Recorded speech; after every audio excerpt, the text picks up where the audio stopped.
প্রিয় দর্শক, আসসালামু আলাইকুম। রহস্য কথা 25 মের আজকের বিশেষ আয়োজনে আপনাকে স্বাগতম। আজ এমন এক প্রশ্নের উত্তর নিয়ে এসেছি, যা কোরবানির ঈদের পর প্রায় সবার মনে ঘোরে। মনোযোগ দিয়ে শুনুন, শিখুন, আর শেয়ার করতে ভুলবেন না। কোরবানির গোশত ফ্রিজে রেখে খাওয়া যাবে কিনা, এ নিয়ে অনেকেই দ্বিধায় থাকেন। ইসলামী দৃষ্টিকোণ থেকে বললে, কোরবানির গোশত সংরক্ষণ করা একদমই বৈধ।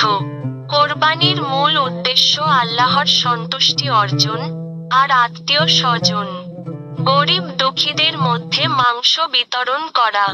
নিজের জন্য কিছু অংশ রেখে ফ্রিজে সংরক্ষণ করে পরে খাওয়ায় কোনো গুনাহ নেই।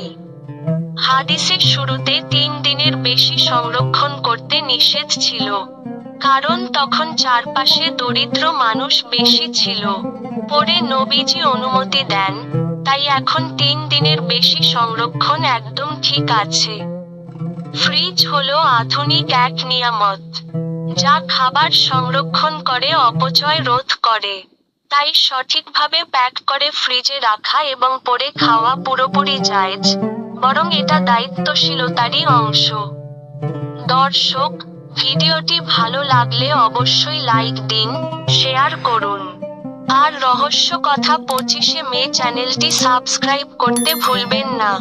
নতুন নতুন ইসলামী প্রশ্নের সহজ উত্তর পেতে আমাদের সাথেই থাকুন। আল্লাহ হাফেজ।